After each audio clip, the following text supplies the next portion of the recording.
خب اعوذ باللہ من الشیطان الرجیم بسم اللہ الرحمن الرحیم الحمد للہ رب العالمین وصلی اللہ علی محمد وآلہ الطاہرین اللہم صلی علی محمد وآلہ محمد. خوب ترکیب پڑھ رہے تھے. قلوب مبتدا تھا، واجفۃ قلوب کے لیے صفت تھی. ابصارها پھر دوبارہ مضاف مضاف الیہ اور مبتدا خاشعۃ برائے مبتدا خبر ہے. خاشعۃ یہ خبر ہے کس کے لیے؟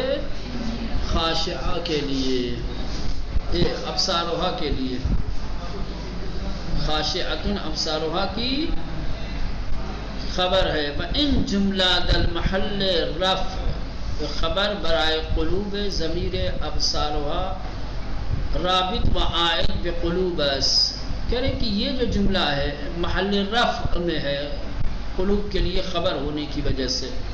چونکہ یہ جملہ خبر واقع ہوا ہے لہٰذا اس جملے کو کیا کہیں گے؟ محلاً مرفوع. ابصارها میں جو ضمیر ہے وہ رابط اور عائد ہے جو قلوب کی طرف پلٹے گی.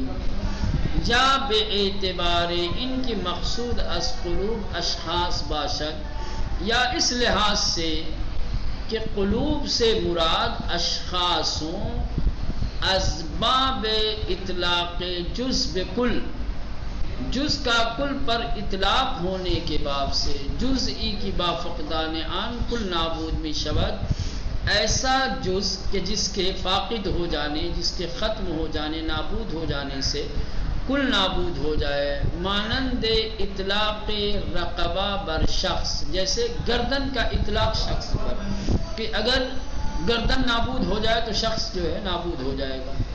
یہ ایسے ہی ہے. یا بے اعتبار ان کے در انجا مضافی در تقدیر بگیری، یا اس لحاظ سے کہ یہاں پر ایک مضاف کو ہم مقدر مانیں، یعنی ابصارها اصحابها، سمجھ رہے ہیں؟ اصحاب کو مضاف اور ہاں مضاف الیہ. در المیزان نیز قلوب در ان آئے بمعنی نفوس و اشخاص گرفته شده است. اب کہیں گے کہ بھئی قلوب سے مراد آپ اشخاص کیسے لے سکتے ہیں؟ کہہ رہے تفسیر المیزان میں اسی آئے قریبہ میں کلمہ قلوب سے نفوس اور اشخاص کا معنی لیا گیا ہے.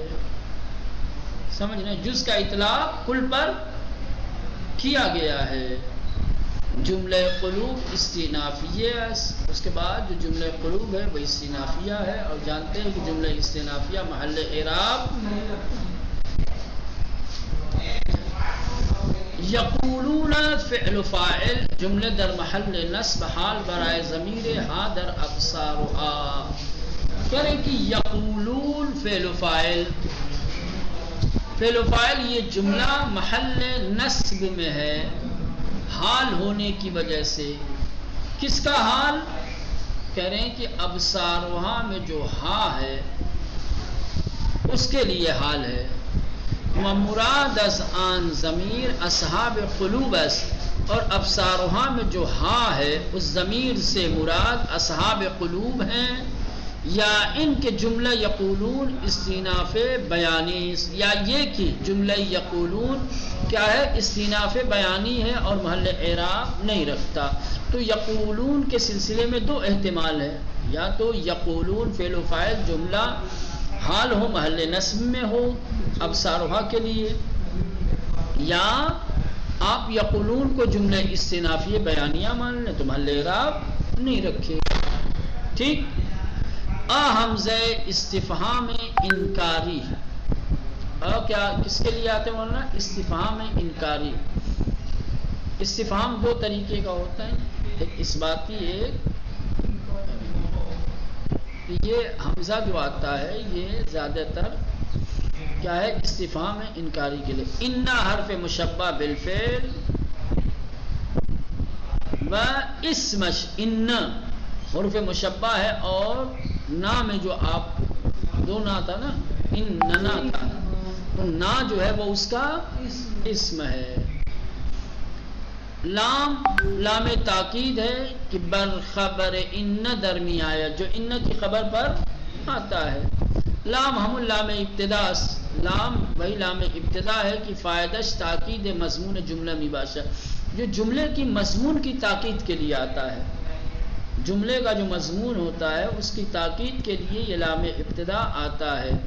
در باب ان چن ان خود حرف تاکید اس، لیکن ان کے باب میں چونکہ حرف ان خود حرف تاکید ہے، برائے ان کی کلام با دو موقت آغاز نہ شود، کلام دو حرف موقت کے ذریعے سے شروع نہ ہو، اس لیے لام ازرو ان بجزو دوم ما بعد آن غلطان دے و انتقال دادے شدے، اسی لیے لام کو ان پر نہیں لایا گیا ہے، بلکہ جو دوسرا جز ہے اس کا یعنی خبر ادھر منتقل کر دیا گیا. وَإِلَّا لام کو ان کے ساتھ آنا چاہیے تھا، لیکن چونکہ ان خود حرف تاکید ہے، حرف تاکید پہ ایک دوسرا حرف تاکید لام لے کر کے آئے تو دو حرف تاکید کے ذریعے سے کلام کی ابتدا ہو جائے گی.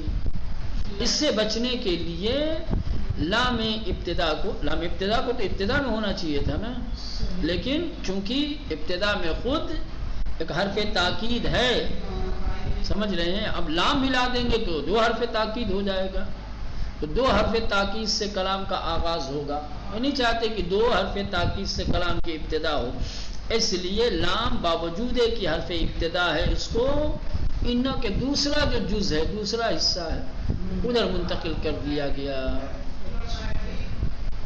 ٹھیک، ہاں لام کو، لذا ان لام مزحلقہ یا مزحلفہ کہ ہر دو بے معنی غلطاندے شدہ از گفت میشا، اسی لیے اس لام کو سمجھ گئے. یہاں پر لام مزحلقہ یا لام مزحلفہ کہ دونوں کا مطلب غلطاندے شدہ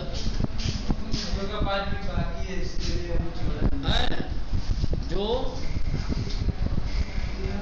غلطاندن یعنی ملا ہوا ہونا، سمجھ رہے ہیں، اور جڑا ہوا ہونا،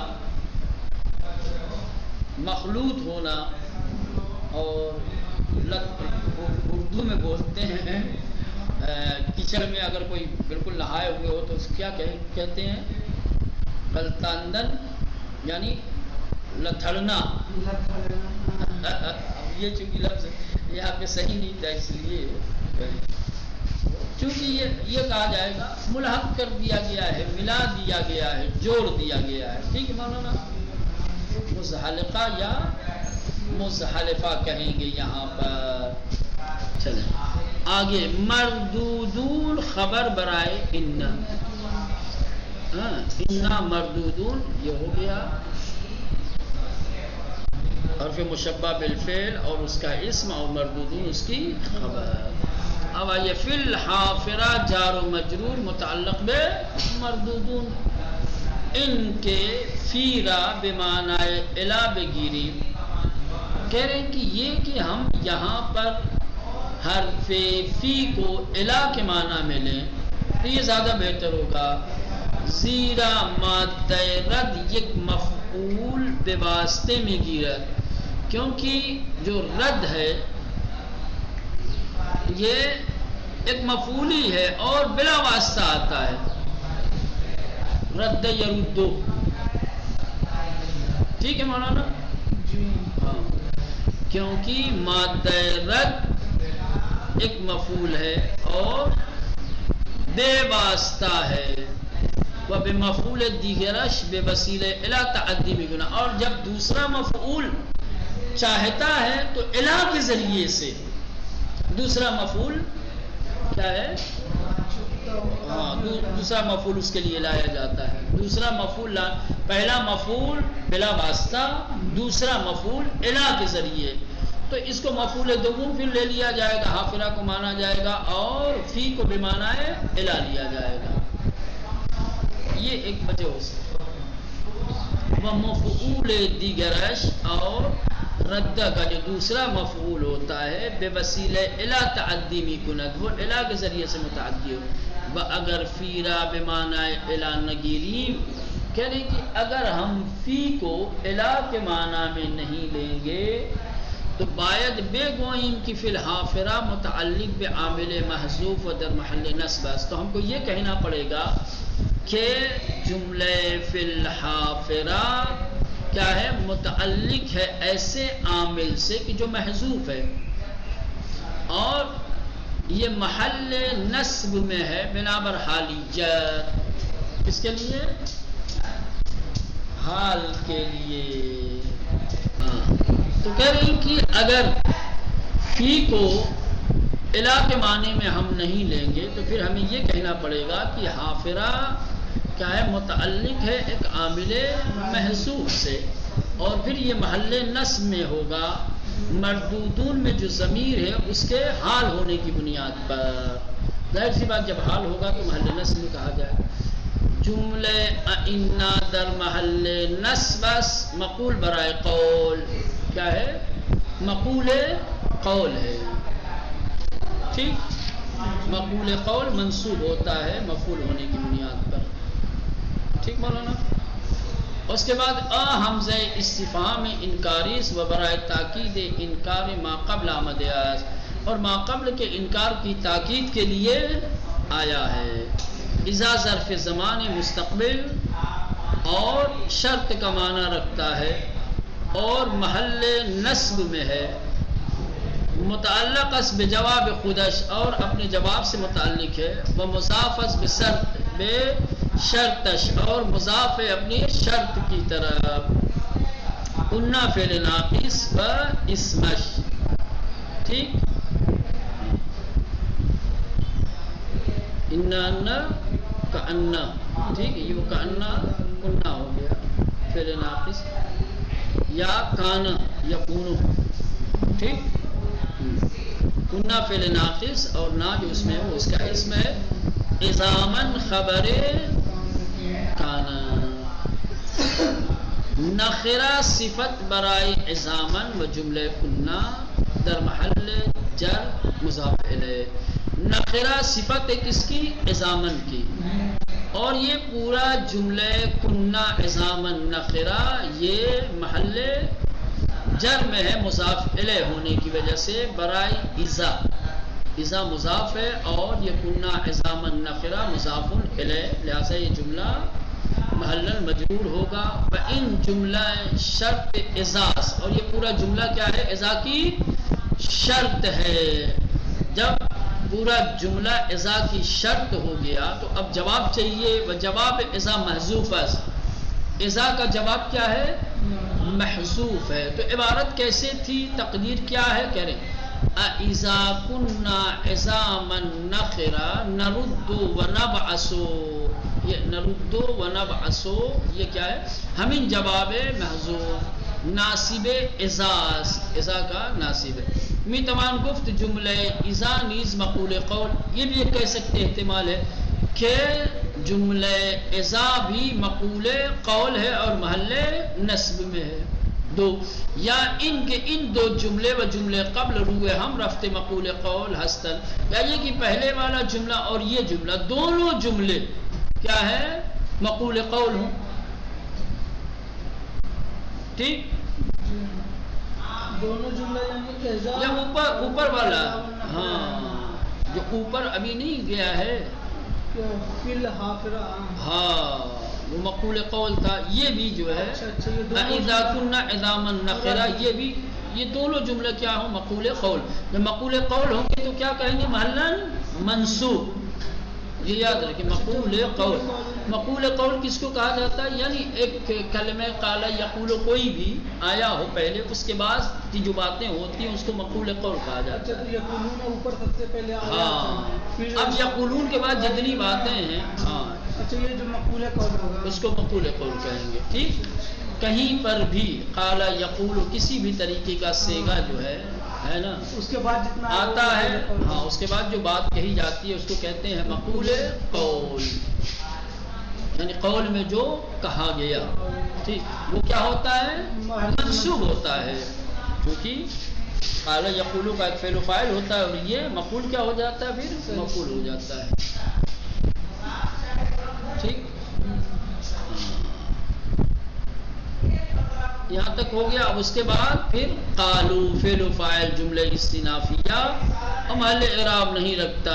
وہ برائے حکایت نمود کفر دیگری کے متفرع بر کفر سابق عنہ سابرد شدہ، اور یہ برائے حکایت نمودن کفر دیگری دوسرے کے کفر کو بیان کرنے کے لیے کہ جو پہلے والے کفر کی ایک فر ہے لایا گیا ہے.